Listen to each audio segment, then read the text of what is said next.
اب ہم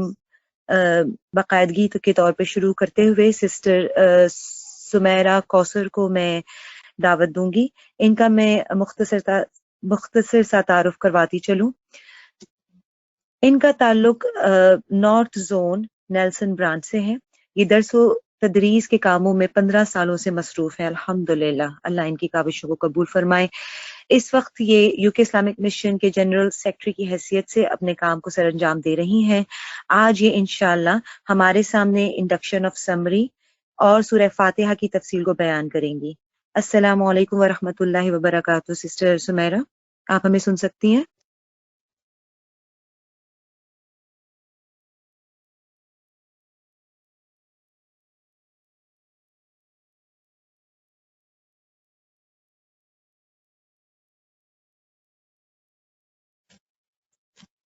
وعلیکم السلام ورحمۃ اللہ وبرکاتہ. جی شمع، میں آپ کو سن سکتی ہوں.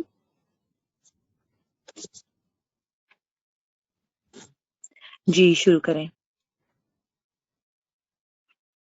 جزاک اللہ.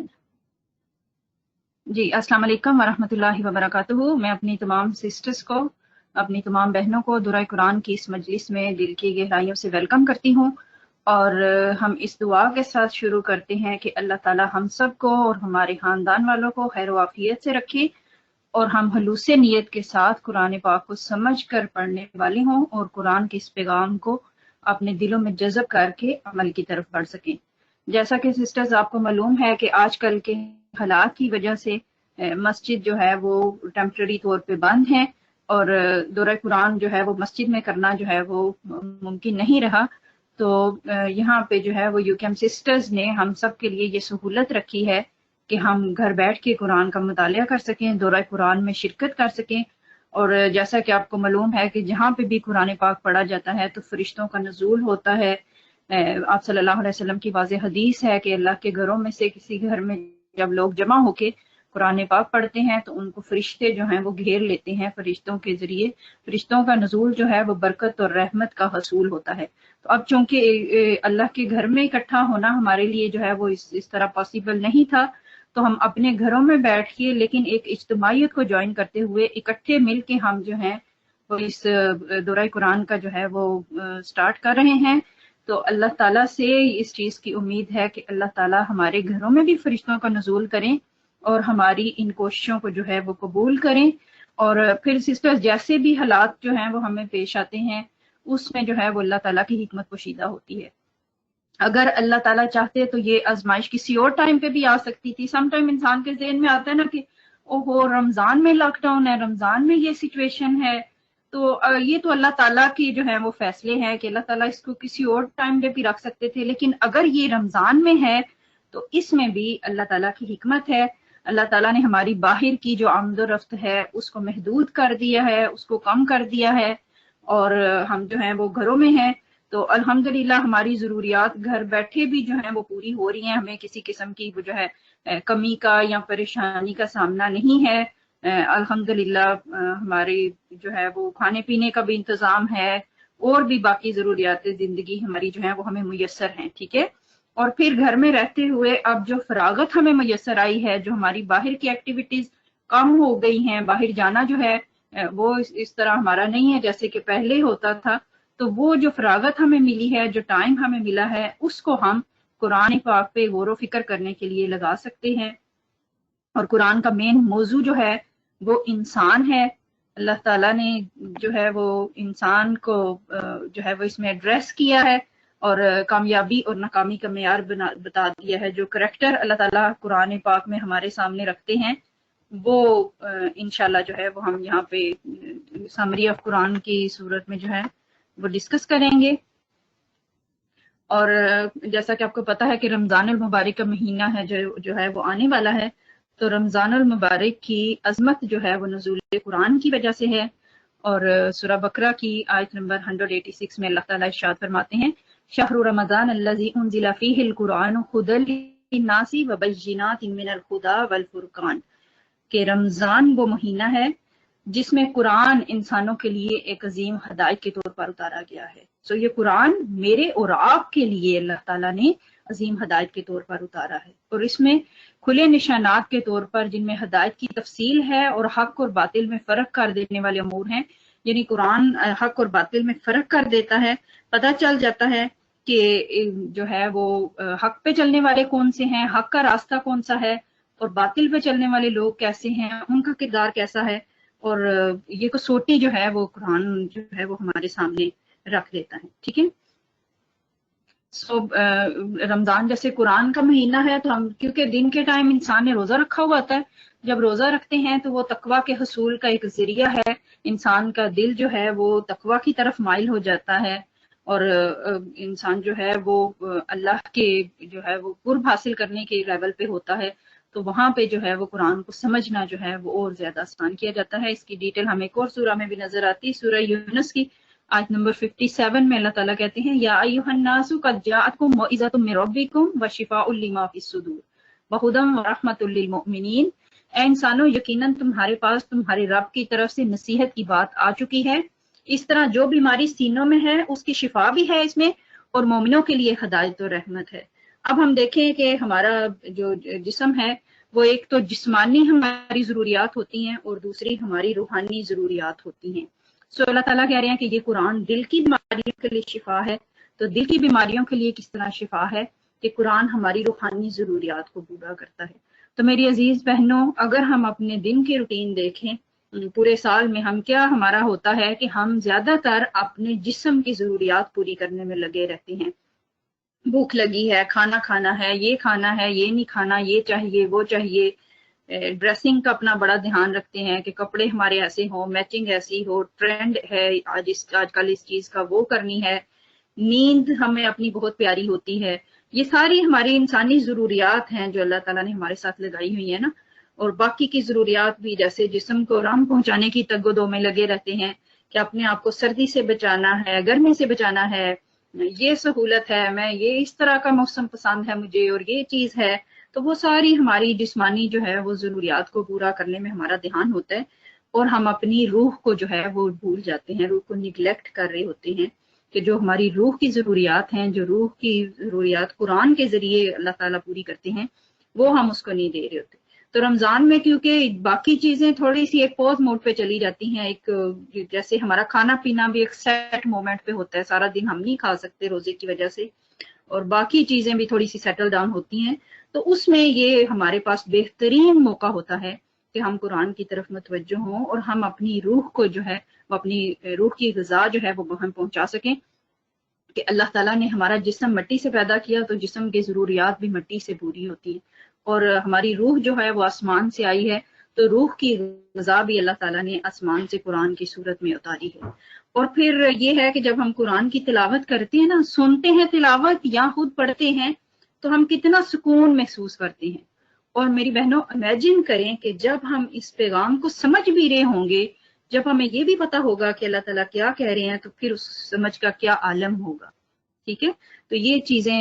اللہ تعالیٰ نے ہمارے سامنے یہاں پہ رکھی. پھر سورہ یونس کی آیت نمبر 58 ہے، اس سے اگلی آیت ہے قُلْ بِفَضْلِ اللَّهِ وَبِرَحْمَتِهِ فَبِذَلِكَ فَلْيَفْرَحُوا هُوَ خَيْرٌ مِّمَّا يَجْمَعُونَ. کہ اللہ تعالیٰ کہہ رہے ہیں تو کہہ دے کہ یہ محض اللہ کے فضل اور اس کی رحمت ہے، یعنی یہ اللہ کا فضل اور اس کی رحمت ہے کہ اللہ تعالیٰ نے ہمیں قرآن دیا، پر اس پر چاہیے کہ وہ بہت خوش ہوں، اور یہ اس سے بہتر ہے جو وہ جمع کرتے ہیں. یعنی جو چیزیں ہم لوگ جمع کرتے ہیں، جو ہماری خواہشات ہوتی ہیں، جن کے پیچھے ہم پاگل ہوئے ہوتے ہیں، میٹیریلزم اور یہ فیشن اور یہ ٹرینڈ اور یہ چیز اور وہ چیز، تو اللہ تعالیٰ اس کے مقابلے میں قرآن پاک ہمارے سامنے رکھ رہے ہیں کہ یہ چیز ہے، یہ بہتر ہے کہ اس کو جو ہے وہ جمع کیا جائے اور اس کے ساتھ جو ہے وہ اپنا تعلق مضبوط کیا جائے. پھر سورہ قمر کی آیت ہے، آیت نمبر 17. اس میں اللہ تعالیٰ ارشاد فرماتے ہیں وَلَقَدْ يَسَّرْنَا الْقُرْآنَ لِلذِّكْرِ فَهَلْ مِن مُدَّكِرٍ. اور یقیناً ہم نے قرآن کو نصیحت کی خاطر آسان بنا دیا ہے. یعنی یہ قرآن سیکھنے کے لیے، سمجھنے کے لیے، نصیحت کا حاصل کرنے کے لیے اللہ تعالیٰ نے آسان کر دیا ہے. بس اللہ تعالیٰ پوچھ رہے ہیں کہ کیا کوئی ہے جو اس سے نصیحت حاصل کرے. قرآن سمجھنے کے لیے آسان ہے، غور و فکر کرنے کی اور تدبر کرنے کی اللہ تعالیٰ دعوت دے رہے ہیں. تو میں سسٹر سے ریکویسٹ کروں گی کہ اس آیت کو جو ہے وہ آپ پلیز ضرور نوٹ ڈاؤن کر لیں. سورہ قمر ہے، سورہ قمر کا 54 نمبر ہے، اور سورہ قمر کی آیت نمبر 17 ہے یہ، جس میں اللہ تعالیٰ نے ہمیں جو ہے وہ بتا رہے ہیں کہ قرآن آسان ہے نصیحت حاصل کرنے کے لیے. تو یہ چیز جو ہے اس کو آپ نوٹ ڈاؤن کریں، اس کو جو ہے وہ آپ اپنے پاس کسی پیپر پہ کوئی پوسٹر سا بنا کے اس پہ لکھ کے لگائیں کہیں پہ سامنے، تاکہ سارا رمضان یہ آیت ہمارے سامنے رہے کہ اللہ تعالیٰ نے قرآن کو نصیحت حاصل کرنے کے لیے آسان کیا ہے. یہ میرے لیے آسان ہے، اس کو سیکھنا مشکل نہیں ہے. اور دوسری چیز یہ کہ اللہ تعالیٰ پوچھ رہے ہیں، اٹس اے کوسچن، ہمارے سے پوچھا جا رہا ہے کہ کیا کوئی ہے جو نصیحت پکڑنے والا ہے. تو اس پہ جو ہے وہ میرا جواب یہ ہو کہ اللہ تعالیٰ میں ہوں، میں کوشش کرتی ہوں کہ اس سے نصیحت حاصل کروں، اس پر غور و فکر کروں اور تدبر کروں. اور پھر ہم نے جو پوسٹر ہے ہمارے سامنے ہوگا تو پھر ہمارے لیے ایک یہ موقع بھی ہوگا کہ ہم اپنی زندگیوں کا جائزہ بھی لیتے رہیں کہ قرآن کے ذریعے میری زندگی میں اتنی پازیٹیو انرجیز آ رہی ہیں. ٹھیک ہے. اور پھر یہ ہے کہ قرآن جو ہے جیسے نماز جو ہے اس کے لیے طہارت اور وضو شرط ہے کہ نماز کی برکت انسان کو اسی وقت مل سکتی ہے جب وہ وضو اور طہارت کی شرائط کو پورا کرتا ہے. تو اسی طرح قرآن پاک کو سمجھنے کے لیے کچھ بنیادی اصول ہیں جن کے ساتھ جو ہے وہ قرآن کو سمجھنے کی کوشش کرنی چاہیے. تو یہ اصول 5 اصول ہیں، یہ میں آپ کے سامنے رکھتی ہوں. ان پر بھی ہمیں جو ہے وہ تھوڑا ان کو یاد کرنے کی اور ذہن میں رکھنے کی ضرورت ہے. سب سے پہلا ہے نیت کی پاکیزگی، یعنی قرآن پاک کو خالص خلوص نیت کے ساتھ پڑھا جائے اور صرف طلب ہدایت کے لیے پڑھا جائے. اللہ تعالیٰ کی ہدایت کی طرف سے جو ہدایت آئی ہے وہ حاصل کرنے کے لیے پڑھا جائے، اس کے علاوہ اور کوئی غرض جو ہے وہ اس کے پڑھنے میں نہ ہو. ٹھیک ہے. پھر دوسرا نمبر ہے کہ قرآن کو برتر کلام مانا جائے، یعنی یہ ہے کہ قرآن کی عظمت کا ادراک ہو، ہمیں اس چیز کا شعور ہو کہ یہ اللہ رب العالمین کا کلام ہے اور اللہ تعالیٰ نے یہ خالص میرے لیے اتارا ہے، یہ میرے لیے اللہ تعالیٰ کی طرف سے ایک گفٹ ہے، تو میں اس کو جو ہے وہ کیسے حاصل کر سکتی ہوں. ٹھیک ہے.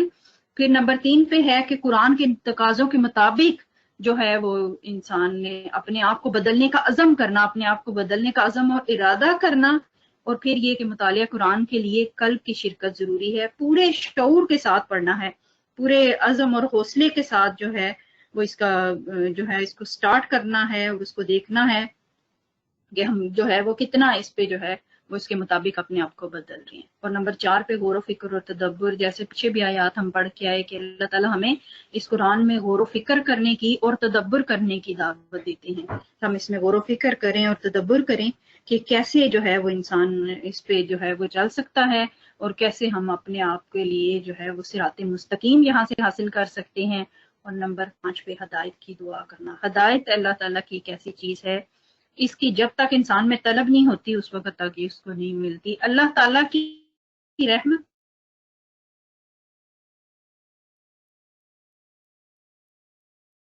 تو بہت وسیع ہے، اللہ تعالیٰ انسانوں کو ہدایت جو ہے وہ دیتے ہیں. بس یہ ہے کہ باقی ساری چیزیں انسان کو بغیر مانگے بھی مل جاتی ہیں، لیکن کے لیے انسان کو جو ہے وہ مانگنا پڑتا ہے، اللہ تعالیٰ سے پڑتی ہے. اور یہاں پہ جو ہے وہ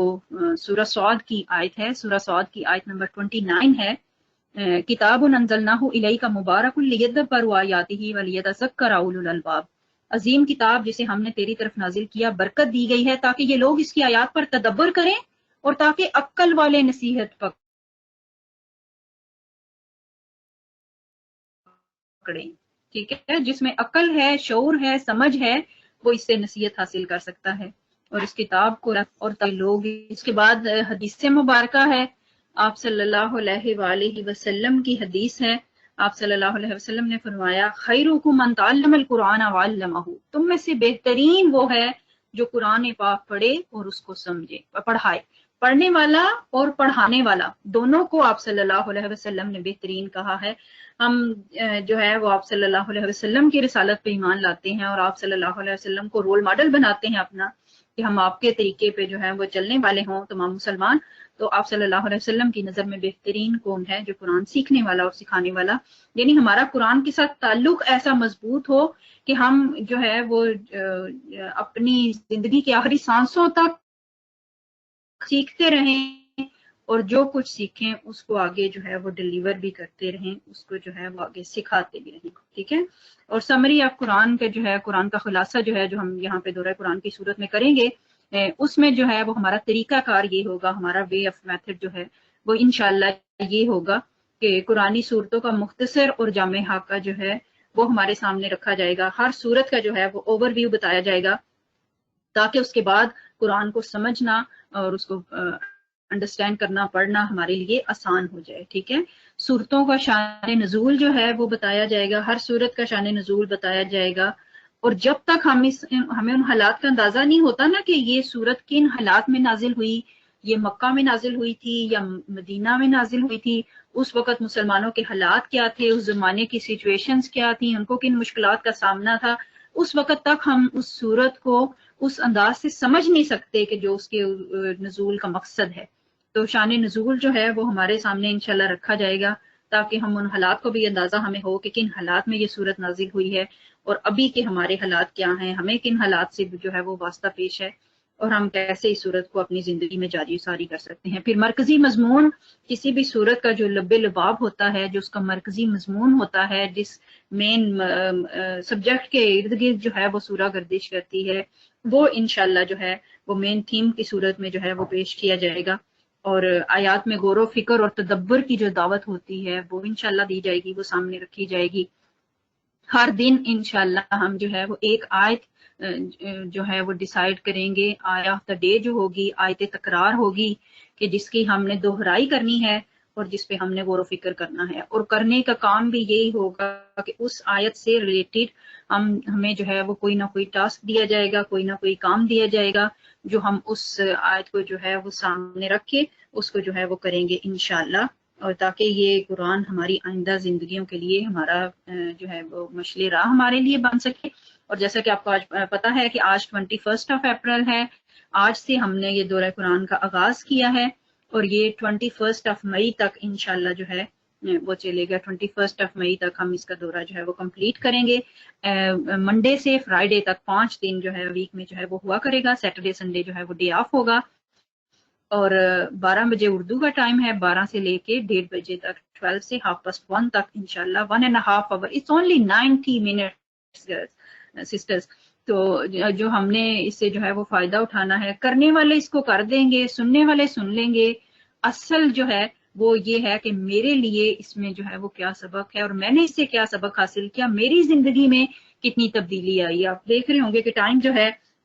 وہ کتنی تیزی سے گزرتا ہے. تو اس تیزی سے گزرتے ہوئے ٹائم کو جو ہے وہ ہم نے جو ہے وہ اس سے فائدہ اٹھانا ہے، اس کو کیچ کرنا ہے کہ ہم اپنے آپ کو جو ہے وہ صراط مستقیم پہ ڈالیں اور ہم اس قرآن سے زیادہ فائدہ اٹھائیں. یہ سورت کا ایک وہ جو سیمپل سامنے رکھا، جیسے میں نے بتایا تھا سورہ قمر کی آیت نمبر 17، تو میں نے آپ سے ریکویسٹ کی تھی کہ آپ اس کو جو ہے وہ ایک پیپر پہ لکھ کے جو ہے وہ کہیں پہ لگا دیں سامنے، تاکہ یہ چیز ہمارے ذہنوں میں سارا رمضان تازہ رہے. وَلَقَدْ يَسَّرْنَا الْقُرْآنَ لِلذِّكْرِ فَهَلْ مِن مُدَّكِرٍ، کہ اللہ تعالیٰ نے قرآن کو نصیحت کے لیے آسان بنا دیا ہے، پھر کیا کوئی ہے اس کو نصیحت قبول کرنے والا؟ تو اس میں ہمارا جواب ہو گیا اللہ تعالیٰ میں ہوں اس قرآن کی نصیحت قبول کرنے والی. اور جو ہے اس میں غور و فکر اور تدبر کیا جائے، اور پھر ساتھ میں جو ہے وہ ہم اس کے اور بھی پوائنٹس انکریز کر سکتے ہیں کہ میں اس قرآن کو سمجھنے کے لیے کس حد تک کوشش کر رہی ہوں اور کہاں تک جو ہے میں اس میں کامیاب ہوئی ہوں. ٹھیک ہے، اور ہمارا اس دورہ قرآن کا جو تھیم ہے، جو ایک اسٹرکچرڈ تھیم ہے جو ہم ہر سورہ میں دیکھیں گے، وہ یہ ہے کہ میں قرآن میں کہاں ہوں. تو اس میں اللہ تعالیٰ ارشاد فرماتے ہیں سورہ الانبیاء میں، لَقَدْ أَنزَلْنَا إِلَيْكُمْ كِتَابًا فِيهِ ذِكْرُكُمْ أَفَلَا تَعْقِلُونَ، کہ یقیناً ہم نے تمہاری طرف وہ کتاب اتاری ہے جس میں تمہارا ذکر موجود ہے، بس کیا تم عقل نہیں کرتے، کیا تم سمجھ نہیں رکھتے، عقل سے کام نہیں لیتے. تو یہ ہے کہ یہ قرآن ہمارے لیے ہے، اس کا موضوع انسان ہے، اور ہم نے جو ہے وہ اس میں یہ دیکھنا ہے کہ میں اس میں کہاں ہوں. جو اس میں جو ہے مختلف سینز اللہ تعالیٰ ہمارے سامنے رکھتے ہیں، جو کردار ہمارے سامنے رکھتے ہیں، تو ہم نے یہ دیکھنا ہے کہ میں کس کردار میں جو ہے وہ پوری اتر رہی ہوں. ٹھیک ہے، اس کا جو ہے وہ اللہ تعالیٰ کے ببرکت نام سے ہم جو ہے وہ آغاز کرتے ہیں. اور جیسا کہ آپ کو پتا ہے کہ قرآن پاک کی سب سے پہلی سورہ جو ہے وہ سورہ الفاتحہ ہے. تو انشاءاللہ العزیز ہم سورہ الفاتحہ سے جو ہے اس کا آغاز کرتے ہیں. اور ایک چیز آپ کے سامنے رکھوں گی کہ قرآن پاک کا آغاز کرنے سے پہلے تعوذ اور تسمیہ ضرور پڑھا جائے تلاوت قرآن سے پہلے.